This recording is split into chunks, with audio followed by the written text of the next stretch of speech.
So the next is satellite orbits. Satellite orbit क्या होती है? एक्चुअली ऑर्बिट एक इनविजिबल पाथ होता है कि जिस पाथ से सैटेलाइट क्या होता है, मूव होता है अराउंड दी अर्थ। अर्थ के अराउंड सैटेलाइट घूमता है और जिस पाथ से वो घूमता है उस पाथ को ऑर्बिट बोलते हैं। देखो, in space satellite move in a certain specific path, this path are called as orbit. Orbit is nothing but a path in which satellite moves around the earth. Okay, satellite stays in orbit because the two forces acting on it, namely centripetal force and the centrifugal force और gravitational force. तो centripetal जो अंदर उसको खींचता है और centrifugal मतलब gravitation force जो उसको बाहर खींचता है। ओके, वो दोनों फोर्सेस अगर इक्वल रहे तभी सैटेलाइट ऑर्बिट में स्टेबल रह सकता है। ठीक है, the selection of the particular orbit depends on the following factor. तो कौन सी ऑर्बिट चूज करना है, वो ऑर्बिट की अर्थ के सरफेस से क्या हाइट होनी चाहिए, वो सब कौन से फैक्टर पे डिपेंड रहता है। फर्स्ट फैक्टर है ट्रांसमिशन पाथ लॉस। अगर वो उस पर्टिकुलर पाथ से, उस हाइट से अगर वो घूमता है तो वहां पे उस पाथ से लॉस कितना होता है। ठीक है, लॉस कौन सा, जो उसको सैटेलाइट को घूमना है तो कितना पावर लगेगा, कितने एटमॉस्फेरिक वहाँ पे हर्डल्स आएंगे, उसके बाद सिग्नल की क्वालिटी वहाँ पे कैसी रहेंगी, वो सब चीज़ें वहाँ पे कंसिडर करना पड़ता है। ठीक है, ट्रांसमिशन पाथ लॉस, उसके बाद है डिले टाइम, कितना टाइम लगेगा सिग्नल को ट्रांसमिट करने के लिए, रिसीव करने के लिए। फिर अर्थ कवरेज एरिया, उस पर्टिकुलर डिस्टेंस से ऑर्बिट से कितना अर्थ का एरिया कवर हो सकता है। उसके बाद time period for which satellite should be visible, कितने टाइम पीरियड तक सैटेलाइट हमें विजिबल हो सकता है, ये सब चीजें हमें कंसिडर करना पड़ता है। Okay, while choosing the orbit. Next है types of satellite orbit. Satellite orbit के कौन से टाइप्स रहते हैं? देखो, फर्स्ट है जियो सिंक्रोनस ऑर्बिट, दूसरा है जियो स्टेशनरी ऑर्बिट, तीसरा है पोलर ऑर्बिट और चौथा है इंक्लाइंड ऑर्बिट। ये जियो सिंक्रोनस और जियो स्टेशनरी ऑर्बिट कुछ हद तक सेम है पर इनमें थोड़ा सा डिफरेंस होता है, वो हम अभी देखेंगे। देखो, geosynchronous orbit, geosynchronous as the name itself suggest is an orbit which is synchronize with the earth rotation to its own axis. Earth के रोटेशन के ओन एक्सिस के साथ उसको क्या किया जाता है, सिंक्रोनाइज किया जाता है। मतलब अर्थ की जितनी स्पीड रहती है उतनी ही उसकी स्पीड रहती है। ठीक है, this means that the orbital velocity of satellite is equal to the earth rotational velocity. Earth खुद के अराउंड जितने स्पीड से रोटेट होता है और अर्थ को खुद के अराउंड एक रोटेशन का चक्कर लगाने को जितना टाइम लगता है उतना ही ये जियो सिंक्रोनस ऑर्बिट में घूमने वाले सैटेलाइट को लगता है। Okay, any object placed in this orbit would return to the same point after one sidereal day. Okay, this implies for any particular location in earth that is fixed for a certain longitude, the satellite remains in the fixed area. Due to orbital perturbation, the position is not fixed, it may move north and south. Generally क्या होता है orbital perturbation, ये term अभी हम आने वाले हमारे topics में देखेंगे, वो थोड़ा नॉर्थ और साउथ की तरफ सैटेलाइट क्या करता है, थोड़ा मूव हो सकता है। तो उसकी वजह से हमें एग्जैक्टली वो पर्टिकुलर लोकेशन पे फिक्स करना थोड़ा डिफिकल्ट होता है। Okay, if satellite is place in a synchronous orbit then it completes one revolution around the earth in exactly 24 hours. क्योंकि अर्थ को खुद के अराउंड एक रोटेशन कंप्लीट करने के लिए 24 आवर्स लगते हैं। तो ये जियो सिंक्रोनस ऑर्बिट में घूमने वाला जो सैटेलाइट है, उस सैटेलाइट को भी अर्थ के अराउंड पूरा एक रिवॉल्यूशन कंप्लीट करने के लिए 24 आवर्स का टाइम लगता है। Okay, these satellites are at the height of about 36,000 kilometre, generally 35,786 kilometre होता है वो प्रिसाइज, और हम उसको अप्रोक्सीमेटली 36,000 किलोमीटर बोलते हैं। अर्थ के सरफेस से 36,000 किलोमीटर ऊपर होता है ये। The inclination of the geosynchronous orbit, that is the angle made by the geosynchronous orbit with the plane of equator, may or may not be zero as shown in figure 4.3.1। देखो क्या होता है, generally अर्थ जो होती है हमारी वो 23.8 degree tilt होती है। एग्जैक्टली अर्थ सेम नहीं होती। देखो अब यहाँ पे सपोज सन है, I will show you one image. Suppose यहाँ पे ऐसा सन है, ये सन है फॉर एग्जांपल। तो अब ये हमारी अर्थ है, तो ये जो अर्थ है हमारी, तो वो यहाँ पे जो नॉर्थ और साउथ पोल रहता है, क्योंकि ये नॉर्थ पोल है सपोज, तो नॉर्थ और साउथ पोल ऐसे थोड़ा टिल्ट होता है। ये है हमारा नॉर्थ पोल, और यहाँ पे होता है हमारा साउथ पोल। ठीक है, नॉर्थ पोल और साउथ पोल। तो ये जो एंगल होता है, अगर हमने यहाँ से अगर सपोज एक लाइन ड्रॉ किया डॉटेड, जिसको हम ऐसा, अगर सपोज हमने सेंटर लाइन से लाइन ड्रॉ किया, तो वो 23 डिग्री एंगल होती है। मतलब यहाँ पे नॉर्थ पोल होता है और यहाँ पे साउथ पोल होता है। तो ये 23.8 डिग्री जनरली टिल्ट होती है। आपने ज्योग्राफी में पढ़ा होगा शायद। ये 23 पॉइंट, और ऐसी अर्थ होती है जैसे सन ऐसा होता है पूरा,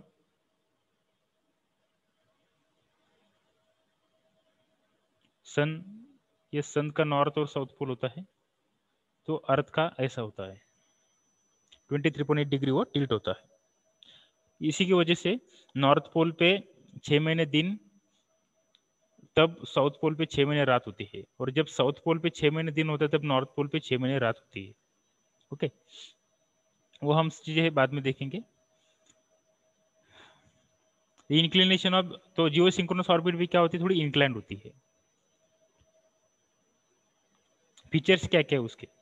the important feature of geosynchronous orbit are as follows. Shape, उसका शेप नॉन सर्कुलर और सर्कुलर दोनों भी रह सकता है। फिर एंगल ऑफ इंक्लिनेशन जीरो या नॉन जीरो भी रह सकता है। उसके बाद रिवॉल्यूशन टाइम अप्रोक्सीमेटली 24 आवर्स। उसके बाद height 35,786 kilometre above the earth surface. Then tracking and control system उसको जरूरत नहीं है, ये हमारी जियो सिंक्रोनस ऑर्बिट होती है। वो एक तो इंक्लाइंड भी हो सकती है या इक्वेटर के अलोंग भी हो सकती है। ये इक्वेटर प्लेन होता है हमारा, जो नॉर्थ और साउथ को एग्जैक्टली दो पार्ट में डिवाइड करता है। वो इमेजनरी इनविजिबल एक प्लेन रहता है। ये नॉर्थ पोल और साउथ पोल को एग्जैक्टली दो पार्ट में डिवाइड करता है। उसको इक्वेटोरियल प्लेन बोलते हैं, वो इक्वेटर होता है हमारा। और ये जियो सिंक्रोनस ऑर्बिट ये उस इक्वेटर के हिसाब से भी हो सकती है, या वो इंक्लाइंड भी घूम सकती है। ठीक है, वो होती है हमारी जियो सिंक्रोनस ऑर्बिट। दूसरा है जियो स्टेशनरी ऑर्बिट। अब geostationary is a example, ये जियो स्टेशनरी, ये जियो सिंक्रोनस ही होता है, पर वो एग्जैक्टली इक्वेटर के हिसाब से घूमता है। देखो, the geosynchronous orbit which is parallel to equator is known as equatorial orbit or geostationary orbit। देखो, अगर सपोज हमारा सैटेलाइट है या हमारी ऑर्बिट है, वो एग्जैक्टली हमारे इक्वेटर को अगर पैरेलल रहती है, तो उसको क्या बोलते हैं, इक्वेटोरियल ऑर्बिट और geostationary orbit. It is a special case of geosynchronous orbit with zero angle of inclination and circular shape. ये जियोसिंक्रोनस ही होती है, पर zero angle of inclination with the equator, and दूसरा क्या होता है, zero angle of inclination with the equator and circular in shape. और उसका शेप कैसा होता है, एग्जैक्टली सर्कुलर होता है। देखिए, नॉर्थ पोल है, ये साउथ पोल है, और ये हमारा इक्वेटर है, और वो इक्वेटर को एग्जैक्टली पैरेलल पे नहीं है। यहाँ से वो सैटेलाइट इस ऑर्बिट में घूमता है। ये हमारा इक्वेटर है, ये डॉटेड लाइन से आपको दिख रहा है, दैट इज इक्वेटर लाइन। और ये जो है वो इक्वेटोरियल ऑर्बिट है, और इस इक्वेटोरियल ऑर्बिट में ये सैटेलाइट घूमता है। इक्वेटोरियल, इक्वेटोरियल ऑर्बिट मतलब क्या, जियो सिंक्रोनस ऑर्बिट या जियो स्टेशनरी ऑर्बिट। तो उसे क्या क्या फीचर्स है, 36,000 kilometre above the earth surface ये होती है, पैरेलल टू इक्वेटर होती है, उसकी velocity of satellite is equal to velocity of earth. Then it is use for communication satellite. तो communication satellites are generally place in such equatorial orbit. As the satellite revolution time around the Earth is exactly equal to the time taken by the Earth for one rotation, the satellite appears to be stationary। जितनी satellite के rotation की speed, अर्थ के rotation की speed होती है, उतनी ही उसकी revolution की स्पीड होती है। इसकी वजह से वो सैटेलाइट अर्थ अर्थ से अगर हमने देखा तो वो स्टेशनरी नजर आता है। Okay, therefore such satellites are called as geostationary satellite. इसी वो स्टेशनरी नजर आता है इसलिए उसको जियो स्टेशनरी सैटेलाइट बोलते हैं। 3 such geostationary satellites can establish communication over the enter अर्थ। तो 3 कम्युनिकेशन सैटेलाइट का अगर हमने यूज किया तो वो एंटर अर्थ को कवर कर सकते हैं। ओके, 3 जगह पे अगर हमने 180 डिग्री पे अगर 3 सैटेलाइट प्लेस किए तो वो पूरे अर्थ को कवर कर सकते हैं। As a geosynchronous or geostationary satellite appears to be stationary, we don't have to rotate the dish antenna। वो geostationary antenna फिक्स रहता है, वो स्टेशनरी रहता है, इसलिए हमें हमारे जो टीवी का एंटेना रहता है वो कभी रोटेट करने की जरूरत नहीं पड़ती। अगर वो स्टेशनरी नहीं होता तो हमें कंटिन्यूसली टीवी का एंटेना रोटेट करना पड़ता था और ये पॉसिबल नहीं था। ठीक है, इसीलिए हम टीवी का एंटेना कांस्टेंट रख सकते हैं और उसके हिसाब से हम कंटिन्यूस ब्रॉडकास्टेड सिग्नल को रिसीव कर सकते हैं। We don't have to rotate the dish antenna on Earth every now and then to track the satellite, because the antenna will always look towards the satellite irrespective of the movement of the Earth and satellite। Satellite और Earth की किसी भी movement होने दो, receiving antenna और satellite का एक दूसरे के साथ कैसा होता है, लाइन ऑफ साइट कम्युनिकेशन होता है। Therefore, every geostationary orbit is a geosynchronous orbit, but it's not necessary that other way around। देखो, हर जियो स्टेशनरी ऑर्बिट ये जियो सिंक्रोनस ही होती है, पर हर geosynchronous orbit geostationary होंगी ही उसकी गारंटी नहीं होती। ओके, या it is not necessary. Geosynchronous orbit में और may not be geostationary. Geosynchronous orbit stationary हो भी सकता है या नहीं भी हो सकता। ठीक है, सो फीचर्स क्या क्या है? The important features of geostationary orbit are as follows. Shape कैसा रहता है उसका? सर्कुलर। एंगल ऑफ इंक्लिनेशन उसका इक्वेटर के साथ 0 रहता है। रिवॉल्यूशन टाइम 24 आवर्स रहता है। Height same 35,786 kilometre. और ट्रैकिंग एंड कंट्रोल सिस्टम उसको जरूरत नहीं है।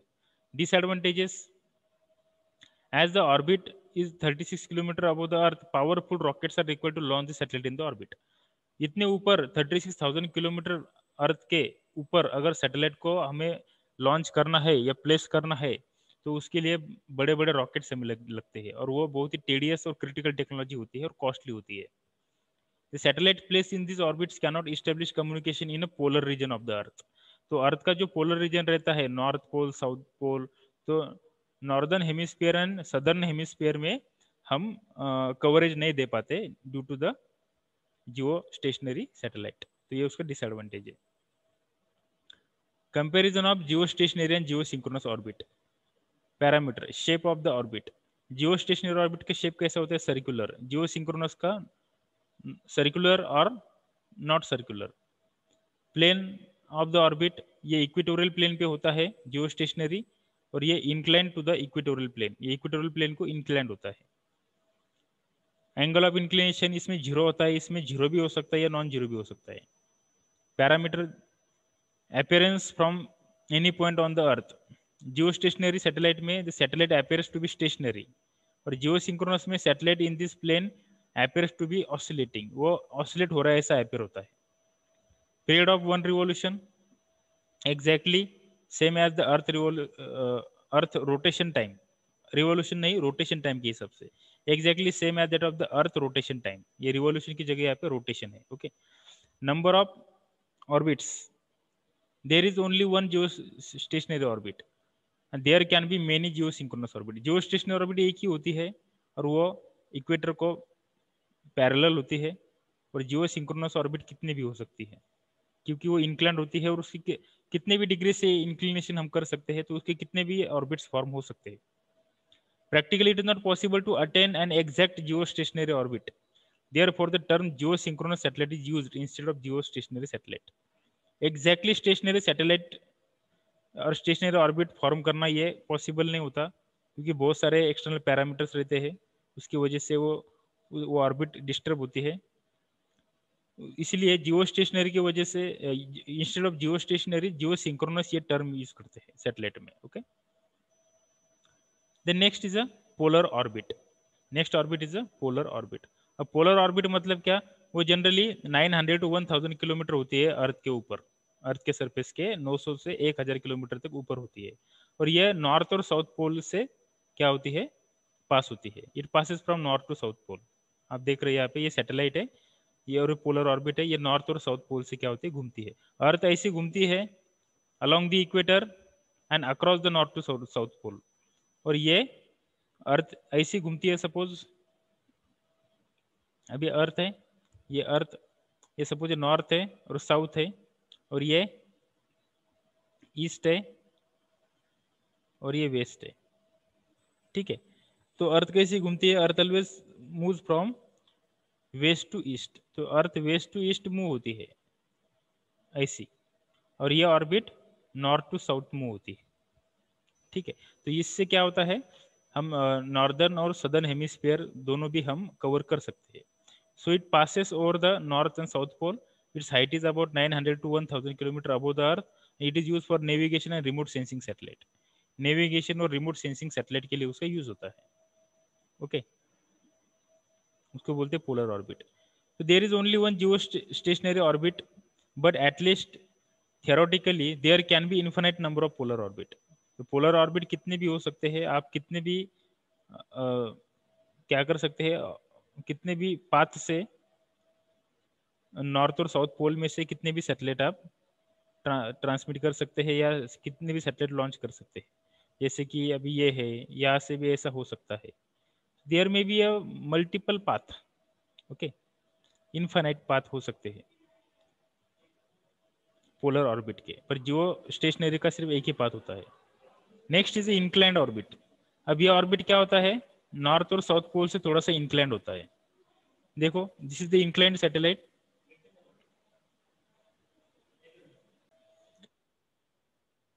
सो नॉर्थ और साउथ की जो लाइन रहती है, पोलर लाइन, उस पोलर लाइन से ये थोड़ी इंक्लाइंड रहती है। तो कुछ अगर कुछ पोर्शन रहा सपोज नॉर्थ और साउथ के बीच में, तो वो जो पोर्शन है उस पोर्शन को हम इस सैटेलाइट का यूज करके कवर कर सकते हैं, okay.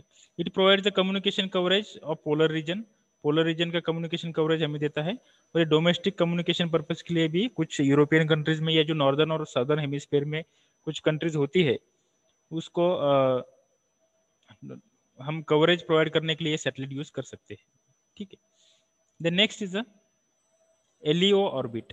LEO stands for low earth orbit. LEO means low earth orbit, whereas MEO means medium earth orbit. Low earth orbit मतलब जो अर्थ के सरफेस के पास में होता है, जिसका डिस्टेंस कम होता है अर्थ सरफेस से, और मीडियम मतलब जिसका डिस्टेंस थोड़ा ज्यादा होता है, okay. The LEO height of the LEO orbit is around 500 to 1500 kilometre. देखो 500 से 1500 किलोमीटर तक उसका डिस्टेंस होता है अर्थ सरफेस से। LEO satellites were used for military applications only, but nowadays they can be used for many other applications as well. Military के लिए particularly use होता है। बाद में MEO orbit. MEO stands for medium earth orbit. MEO stands for medium earth orbit. The height of the MEO orbit is about 5000 to 12,000 kilometre above the earth surface. 5000 या 12,000 kilometre के बीच में जो satellite या orbit होते हैं उसको medium earth orbit बोलते हैं, ओके। तो उसके टाइप्स होते हैं, various types of LEO and MEO orbits are equatorial orbit, inclined orbit, elliptical orbit, then Molniya orbit, sun synchronous orbit, okay।